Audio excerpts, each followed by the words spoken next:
Welcome to Sober Sunrise, a podcast bringing you AA speaker meetings with stories of experience, strength, and hope from around the world. We bring you several new speakers weekly, so be sure to subscribe. We hope to always remain an ad-free podcast, so if you'd like to help us remain self-supporting, please visit our website at sober-sunrise.com.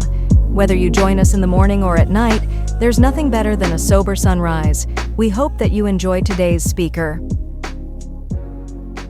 And now that brings me to the introduction of our first speaker. I met Lindsay in 2007 at a CA meeting in Sandy Springs. And she came with my buddy Carl, and she was very timid. If you know Lindsay, that's not a word you use to describe Lindsay right now. She was very reserved, and she didn't say much.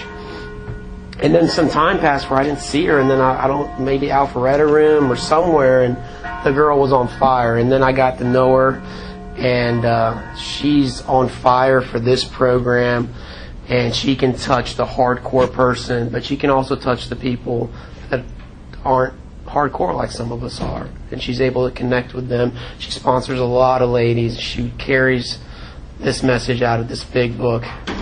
I love when she shows up at our home group, and I love having her around. I really do. When she's not there, I truly miss her, and I love her. And I give you Lindsay.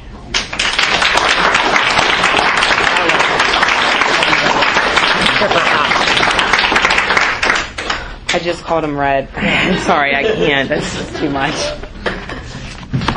There's a lot. Okay. Hey everyone, I'm Lindsay. I'm an alcoholic. And I remember when, I want to thank you so much for asking me to do this, for everyone setting this up. I remember when Tarek called me to ask me if I'd speak, and I'm not going to lie, anyone that's kind of asked me to do anything in the last 2 years, I've been highly confused, because I've just I totally lost my mind off and on half the time. So every people ask me to do things, I'm like, wait, you really want me to speak somewhere? Because I don't know what's going to fly out of my mouth. It could just get weird. I might start crying. I don't know what's going to happen. But I know that, and I didn't even know if I was going to be able to make it. But Creator had it fit. I made it. So I grew up in North Carolina. And honestly, it wasn't until about a year ago I was sitting with this awesome guy, and we were doing a fifth step thing, and a fifth step wasn't really a thing. It was just a fifth step. And he pointed something out in the book that I think I knew, but I never really knew. But he was he said, Lindsay, I was telling him my life story, and he said, our stories disclose in a general way what we used to be like, what happened and what we're like now. And we talked about that for a long time, and I don't really know why. But it stuck with me, because so much of the illness that I suffer from is what I used to be like, And then there's all that stuff that happened, and then there's where I'm at currently. So we talked about this word "be," and for me to talk to what I'm supposed to be like, or what I used to be like, whatever. And I grew up in North Carolina, and it's pretty common. I didn't realize. I don't know if anyone else had this experience. I quite did. At times when I was first new coming in, and people would talk about I felt so different and all that, and I totally got that. I really identified with that. But how I experienced it was very much like this. And I've experienced this in untreated alcoholism, and before I even knew what this deal was. But so there's me, and then there's just all of you. There's all these other people, and then there's just me. And that's an incredible thing that a wonderful thing happened to me when I first drank. Because from that first, actually not the first time I drank, because the first time I drank, to be honest, I didn't really get drunk, because I was in middle school and I was trying to be really cool, and I wanted to act like I could hold my liquor, you know what I'm saying? Like, I was just, like, really too cool, so I was just in the corner acting like I was, like, I already hold my liquor, I know what I'm doing, I'm not going to look like an idiot. And I didn't really get drunk, I just sipped on some, like, weird drink all night, and, like, was like, that was so cool, I'm so cool, I'm so cool. Because I have to be cool. And, but the first time I got drunk, the wildest thing happened, and I didn't even know it. It's not like I, like, at the time knew what was going on. I had no clue what was going on. All I knew was that I'm a badass, and this is what I do, and this is awesome. Pretty simple stuff, you know. I mean, there's nothing. It's actually very profound, but it wasn't at the time. It's not like, but it was. Like, it was gnarly. I just knew that I was. I loved it every second. Of course, ended up puking, like, on the ceiling and all that type of stuff. Totally did it again, and you know, to be honest, through high school, I fortunately had a good gig. I was able to have, like, this hour-and-a-half break in between these two schools that I went to, so I didn't have a problem getting to class. I mean, you get all this time, you know, and, you know, it was not a big deal. But I drank a lot, and I did a lot of drugs through high school. I got in trouble. I did all that, but whatever. You know, it is what it is. It's no big deal. You get in trouble, get out of trouble, just get in and out of trouble. That's just what happens. You know, I don't know what else to say. Like, I drank a lot. You know what I mean? Like, I drank all the time. Before school, during school, after school. You know what I'm saying? This is what you do. You just, like, drink all the time. And, and I didn't see it at all. Like, I had my parents threatened to put me somewhere. I don't even know where. I just know I had to calm myself out of that real quick. And, made all these promises, got, you know, a little better, and, and then when I was 18, was the first time I got caught drinking and driving. You know, and fortunately kind of, like, weaseled my way out of that too a little bit, so I didn't get in a lot of trouble. But I did have this long, stern talk from the P units, the parents, the parentals. You know, they're like, Lindsay, like, this is, like, not okay. Like, this is getting bad. Like, you know, you got a big future ahead of you. Like, we don't want you to throw it away. And I'm like, God, you're right. But I really did believe they were right, because by this time, like, I really want to be rich. So, I mean, like, I'm trying to get a lot of money, and, you know, I got my dad and my mom telling me that you're not going to make any money if you keep this shit up. Like, you know, I'm like, God, you're right. So, and I just, you know, I went all out from 14 to 18, you know, I'm like, boom, you know. So I was like, you know, this is good. And I had this talk with him. I was like, this is good. I'm going to quit drinking. I don't want to drink anymore. I don't want to party. I don't want to be that chick anymore. Because like, people still come to me and, like, asking for pot on only a daily basis. Like, I just look like someone who gets, like, fucked up. And I've always had this demeanor, like, I get fucked up, man. And it's not a joke, you know. Like, I don't, even in high school, people were like, oh, it's a little early, don't you think? I'm like, what? Oh, really? When was it late? There's no distinction there. So I was like, all right, this is going to get good. I'm going to go to school. I'm going to go to college. Not going to drink, be like a straight A student. So I'm going to get out of school, get an awesome job, and make piles of money. I mean, I'm talking so much money, I can't even handle it. That's the biggest goal. I just want to make some money and, like, be a different person and not, like, do that. And I thought I was, like, had to get older to, like, mature or something like that.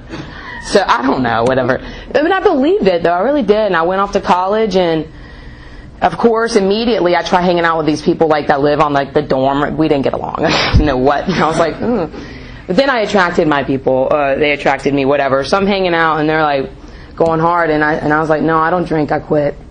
They're like, really? You quit drinking? I'm like, oh, yeah. I don't do that anymore. I'm trying to get good grades, you know. I mean, I'm trying to really do the deal here. And they're like, oh, okay. And it was a few months. Like, I mean, I didn't drink for 4 months, 3-4 months or something. And I mean, they were, you know, going hard, you know. And I'm just like, no, I don't do that. No way. No for me. And the wildest thing, it was just one night I'm hanging out with him, and it wasn't like I even thought about it. I really didn't. It wasn't even like I thought, like, I miss drinking so much. But I tell you one thing, I felt about it. I mean, I, like, tensed about it.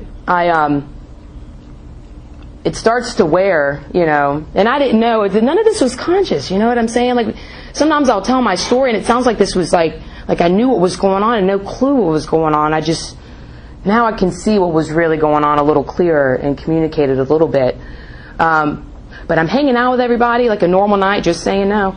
And the wildest thing happened. They're doing a lot of stuff, and they offered me a shot, and I was just like, oh yeah, and took it. But there wasn't anything that was like, this is going to get bad, because honestly, at that time, I mean, I went through some rough stuff, but it wasn't that bad. But I didn't think twice about it was the point. I didn't think like, oh, I haven't drank in 4 months and doing really well now. I'm like hanging out with my parents or anything like that. I was like, whoop. And it didn't take that long after that. Something happened around that time when I turned around that 18. After that, it was a whole different ball game. It was wild because, to be honest, I think when I was in high school, I had some power. If it was a weekday night and my mom called me and said, come home now, and I was out, drinking, smoking pot, whatever, I could go home at that time if I was like 16. After this time, that didn't happen again from that time. So something shifted, and I don't know why, but I know why now, but at the time, I didn't know what was going to happen, and my drinking increased dramatically very fast. So around about a year after that, I called my mom and told her that I needed some help, because a bunch of shit's gone down, it's getting really rough out here in the hollers of West Virginia, and I'm convinced, because that's where I was living, it was fascinating, but I was convinced that my life was so bad, and I mean, this is real. I mean, I was like 100%. I called my mom, like, oh, they cut me off, by the way. That already happened like a year ago too. They were like, we're not dealing with this anymore. You got to go. Bye bye. So I was kind of fending for myself, not doing a very good job at it. So I called my mom and was like, Mom, I really need some help. I need to see a therapist or a psychologist because I'm drinking a lot. And it's not okay, and I need some help. And I really think that if I saw a therapist or like a psychologist, then I wouldn't drink as much. Then I could get my shit together. She said, "Oh yeah, that's great." Well, not great. I don't know what she said, but she said something like, "Okay, I hear you." But that was that was a bad idea. So I had to change my mind about that and realize that was a little dramatic. I don't need to quit drinking. I don't need a psychologist. That plan is gotta go. So, and I called her. I was like, don't even worry about it. I'm doing great. This is back on track. Got my little, pretend drug deal game going on. I really didn't do good at, but I pretended to. So everything's back to normal. But the wild thing is it's the wildest thing. It's like I'll get really rough and drinking will be a lot, and then I'll hit some sort of damn, I need some help with this. This is bad, so let me call for help, and then I'll do something get my shit together again, and then I'm like, okay, we're good again, and then it's like this, and I don't ever see what's going on. So time passes. It doesn't get any better, just to let you know, if you're wondering. It's not really getting any better. And I was living with someone, and I had some consequences happen, got kicked out of some places to live. And I finally called my folks again. I was like, okay, I'm for serious this time. This time's real. I really do need some help. After the other call was a joke, this is a real time. I didn't get it, so they were like, if you're going to live with us, you can't drink. You can't be doing that mess. You know what I'm saying? You can't be doing all this crazy shit that you do. I was like, all right, I won't do any of that crazy stuff. So, and I thought I was going to do a lot better. I said the whole thing again to the therapist. So I went and saw them 3 days later, or 3 days later I was drinking. I wasn't supposed to do that. I'm never supposed to do that thing. And I was drinking. And I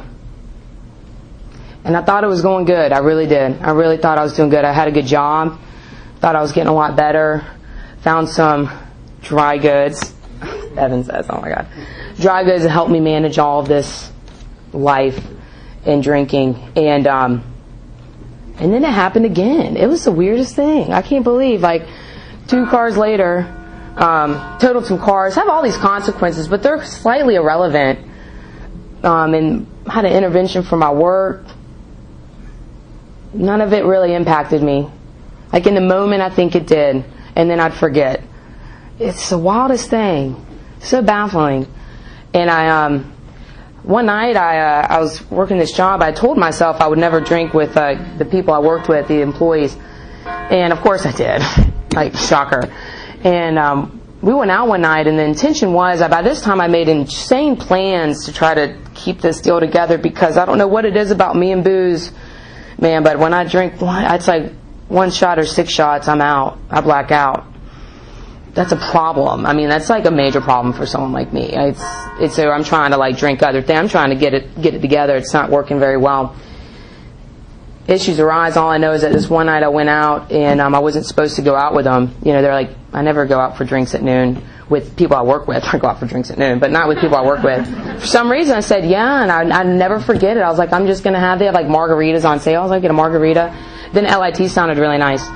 And then I got a beer, and I don't remember anything else. Shocker. That always happened. This isn't weird. Like, I just get used to this. You know, it's kind of like the alcoholic life is the only normal in the doctor's opinion. Not only when I was drinking, the only life I ever knew was this thing. You know, the itch, the like uncomfortability. It's the wildest thing. So I didn't know any of that, and I drank, and I ended up totaling another car. And total cars before, I mean, whatever, you know, oopsie, I'm so sorry about that.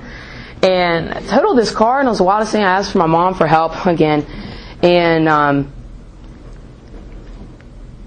went back in and out of consciousness. We got out of the hospital. She was like, oh, we found this great place. We're going to send you this dream place. It's going to be great. And I went. But the thing was, I knew, I don't know what happened. Whatever happened that night, I don't know why or any of that stuff. By the grace. But that night, 4/23/07, that was it. That's when the sobriety date, 4/23/07. That night, I don't know what it was. I knew with every cell fiber being in my body that it wasn't the depression. It wasn't me being sad. It wasn't what state I was living in. It wasn't who I was with. For the first time, I knew that if I drank again, I was going to die. I don't know why, but I knew that I was going to drink. I knew that if I drank again, I would die. Or I'd kill someone else. Because I have this thing where I drink and I lose all control. And I don't know why, but that's what happens. So they shipped me off to this treatment. And the wildest thing was, I was there, and I was extremely desperate. I would have done anything anybody told me to do. But I didn't talk to anybody. Because I would do what I'm like new to do, which is like kind of like, hey, hi. But on the inside, I'm dying, and I didn't even know that this was like, and it really wasn't until I figured out what alcoholism was that I knew what was going on. But I'd been there for a while, about like 2-3 weeks, and I'm going nuts. Like, it's extremely uncomfortable. So at night I would sit up and I would pour a little bit of apple juice into these little cups, and I would drink it, just praying to reproduce the effect of alcohol.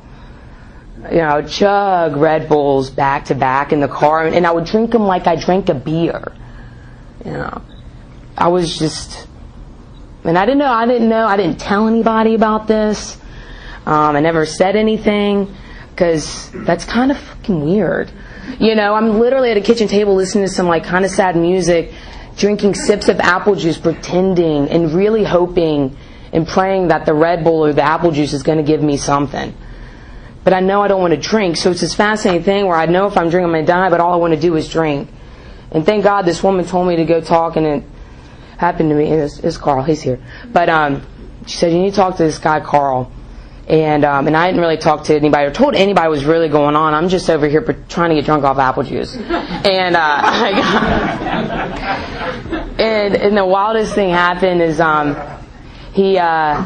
I told him that. I was at this thing at the treatment center, and I just told him, man, I'm dying. All I want to do is drink, but I can't drink. I can't drink, but all I want to do is drink. And he said, I get that. And then he took me, and we met up, and he took me through the big book. And I remember some part. There's one part though that I'll never forget. And I don't know if it was worded right, but we're going through the book, and I'd never identified with anyone before. But we're going through the book, and he said, the problem, Lindsay, is that I think we're on page 21. I'm assuming that's what it was. With no choice, he said, I'm sorry to tell you, Lindsay, but you're going to drink again.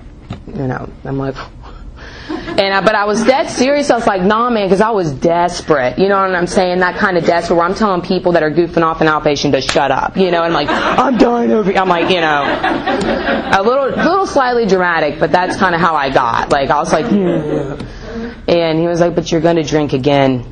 He's like, that's the problem, is that you're going to drink again. And I'm like, but no, man, you don't get it. I'm really serious this time. This time is real, and I mean it, and I'm not doing it again. He was like, that's the thing. You're drink again because you'll forget that. I'm sure you meant it the last time and the time before that. And you might only, that's the thing, is like I'd wake up, like, I can't believe I did it again, wanting to rip my eyeballs out because I'm somewhere I don't even know where I am. And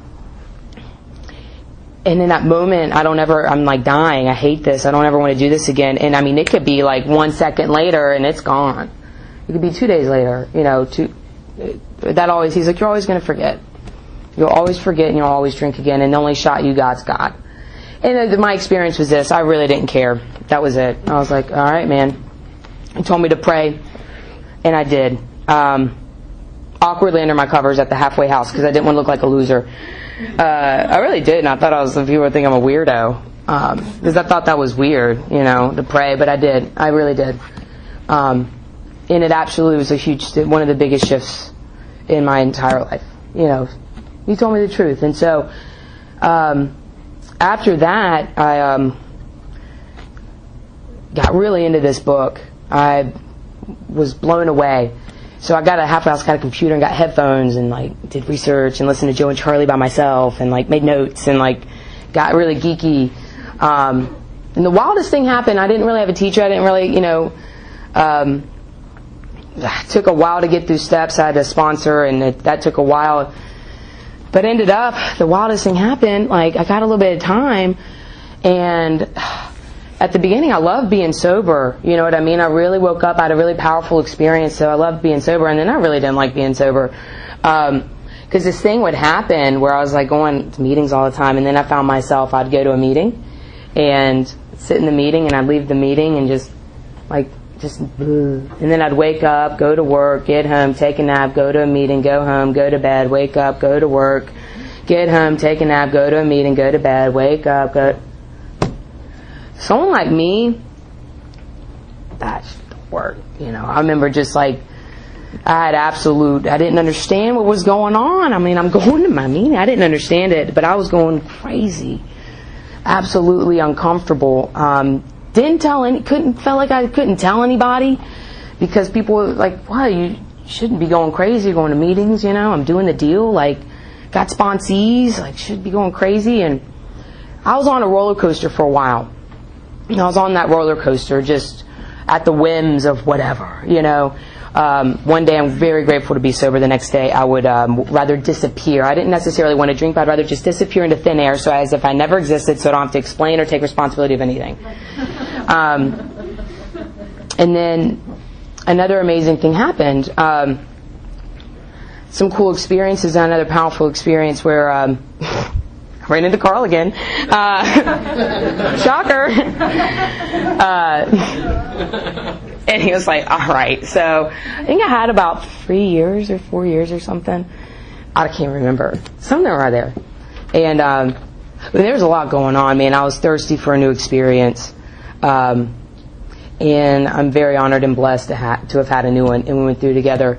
And my spirit woke up again. And that's what's interesting about the 12 steps of Alcoholics Anonymous in my experience is that... Wait, I have till what? 8:15? Oh, okay. Okay. Sometimes reading a clock, I have to look like a lot at it.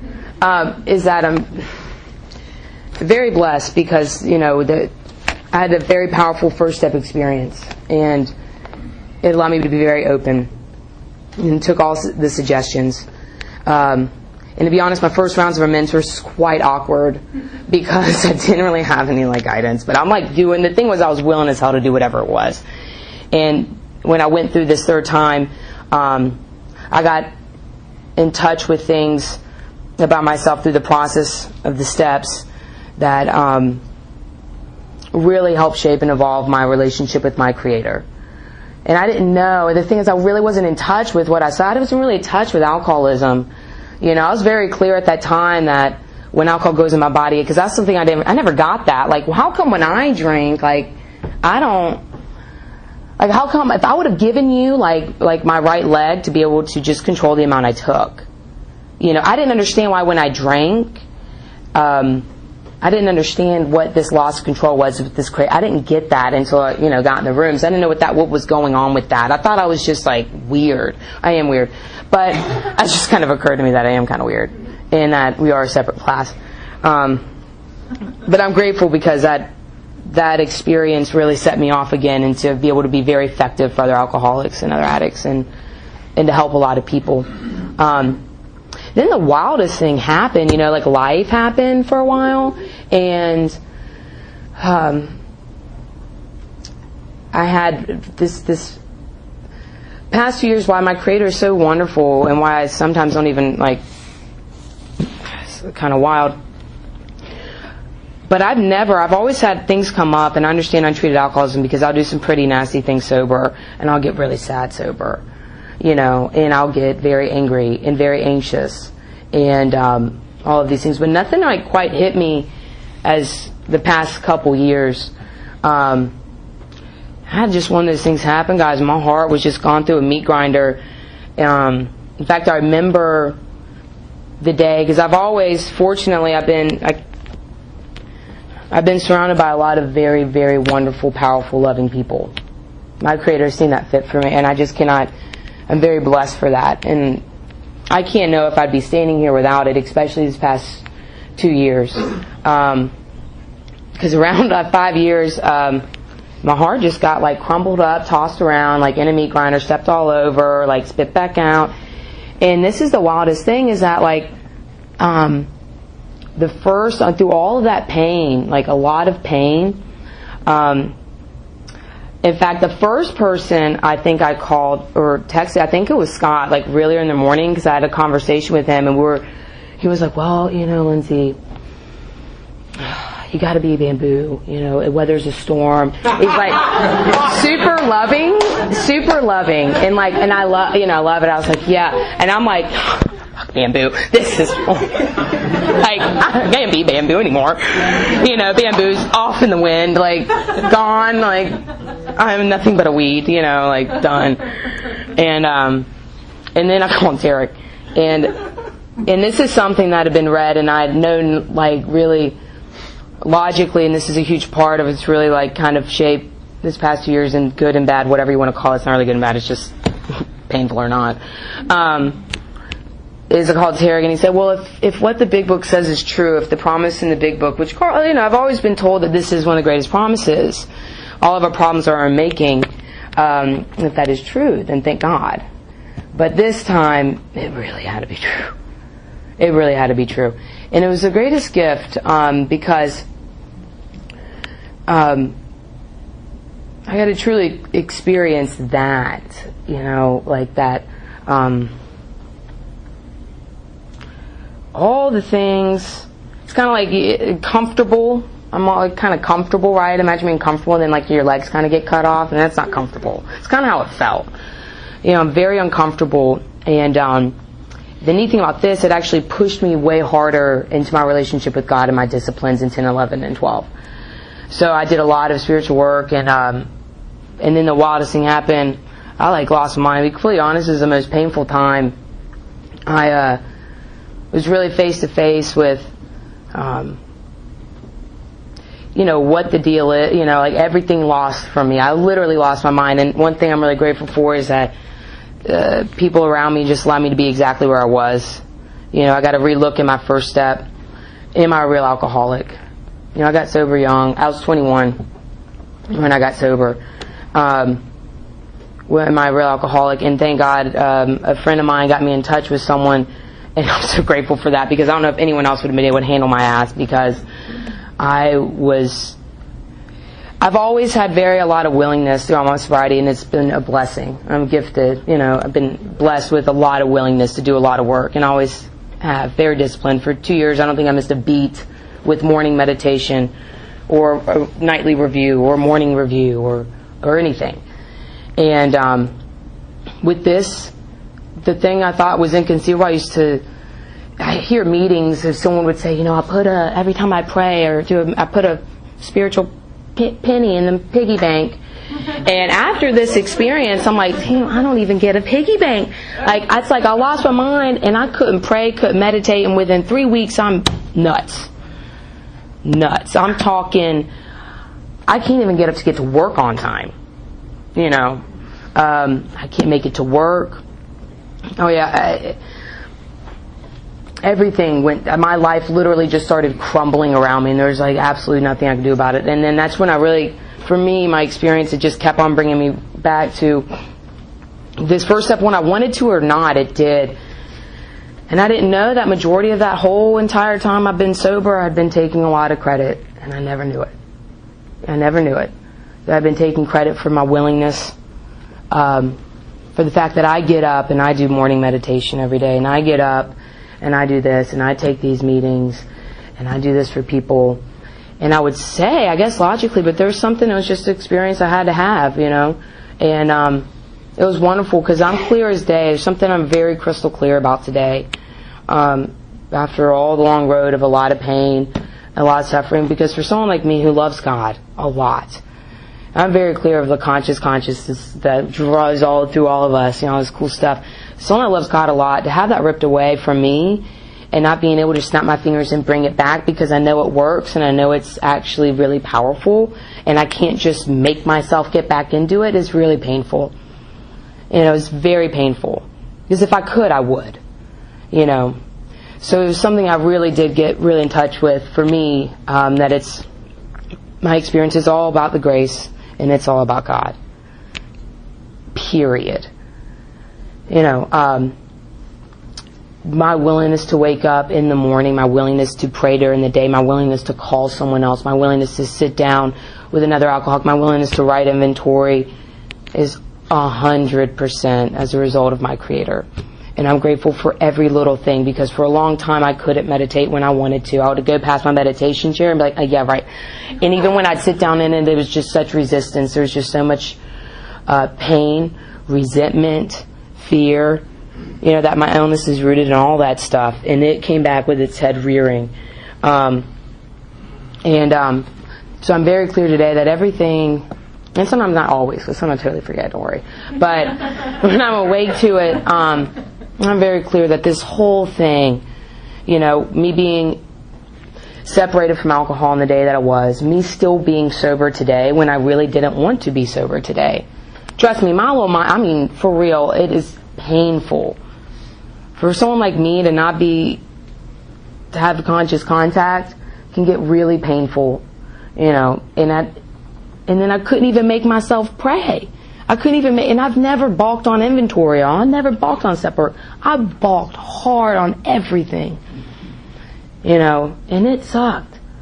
Because if I've had an experience with the 12 steps, that my spirit has woken up, fallen back to sleep, woken up, and I've loved this journey. It's been up and down. But man, from the bottom of my heart, I've never experienced anything like this. And I'm grateful I have people in my life that allow me to be exactly where I was. They didn't try to change me. They didn't tell me I was an idiot. They didn't tell me, you need to get it together. They just were there. And they let me be very honest. And that was that. So I'm very, very grateful for that experience, because I'm just really crystal clear. I'm no different than anybody else. We all just little kids running around real scared, with a real deadly, creepy, nasty, illness attached to it. It's sneaky. One of my favorite speakers is Delana, and she says, I love her. She said, shit is greasy. Fat meat is greasy. It'll clog your arteries and knock your heart out. And she says it all gnarly. I'm not as gnarly as she is. But I love her, and I get that. And currently, today, it was the wildest thing. I remember getting really excited from someone who do 25 minutes in the morning, 30 minutes on night meditation, lots of writing, lots of reading, to someone that, for me, I could barely say a prayer. This wasn't that was cute for 3 months. I'm going on a long period of time, and I'm just somehow make it to the meetings somehow I'm still working with people. I don't know where any of this stuff comes from, and I'm clear where it comes from now. But it really got me rerouted into an absolutely new experience with my Creator, because I'm like, I'll never be as spiritual as I was back then. I don't feel the same. I don't feel like I have the same light. I don't feel like all these things. But, cool, because it's not supposed to be like that anyways. It just is what it is. I'm having a completely new experience with my Creator, and that's currently what he went through the steps. Go for 10, 11, and 12. I'm working with 2.5 newcomers right now. The halvesy, because we don't really know where she appeared to, but we'll find out soon, I'm sure. One of them I do a 5th step next week, and then another one we start at the beginning of the book. I'm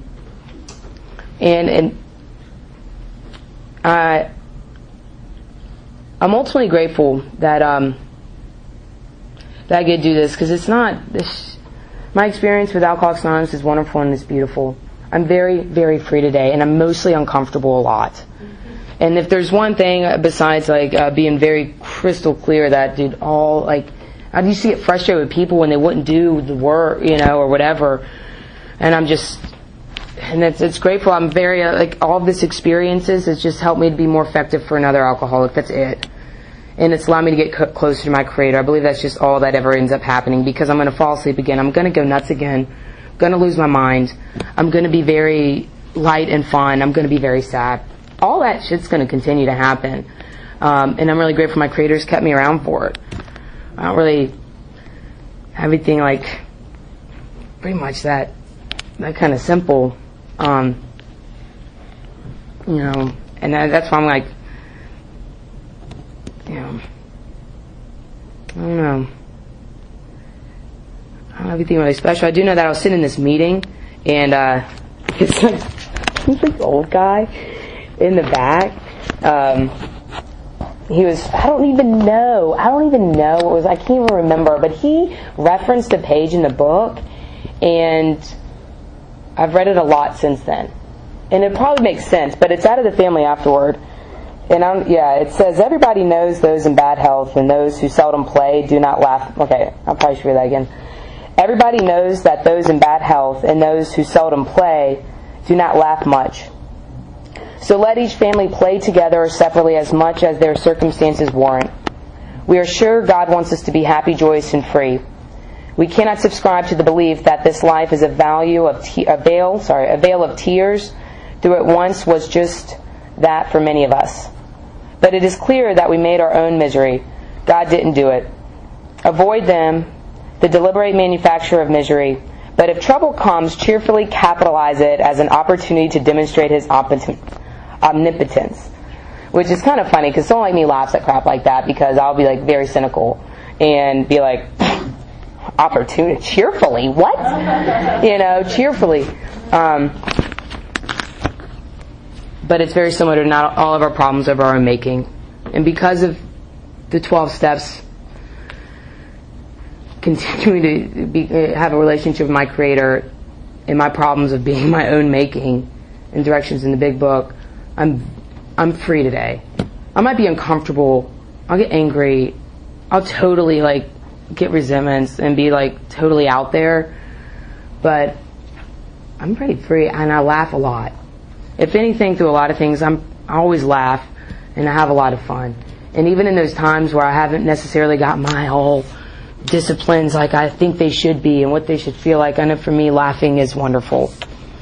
Me being able to laugh, talk with friends, have a relationship with my family again, and just enjoy life is wonderful. And I'm really grateful to be able to work with a lot of women. And I'm really I'm really grateful, right? To be able to be a part of a lot of people who continue to stay involved in the 12 steps of Alcoholics Anonymous, because it saves my life. And I get to wake up to how wonderful and how similar and alike and how different we are. And I know for me, Terry has gotten together a lot of speakers. To be honest, a lot of them are very dear and close to my heart, and have impacted my life more than most people could ever imagine. Everyone. And from the bottom of my heart, I'm excited to share this weekend with y'all. I think we're going to have a lot of fun. And know that if there's anything I can do for anybody, my experience is wild, it's crazy. It is what it is. It ain't perfect all the time. Done some weird stuff for sure. But if there's one thing, God is everything. And that's just about it, because it is what it is. You know. And that's one thing I'm crystal on, yo. It is what it is. Ever-flowing stream of life, my friend. We're going to laugh and just have a good time. So I'm really excited. We're going to rock out this weekend, have a good time. And thank you again for everything. And I love you guys. Thank you.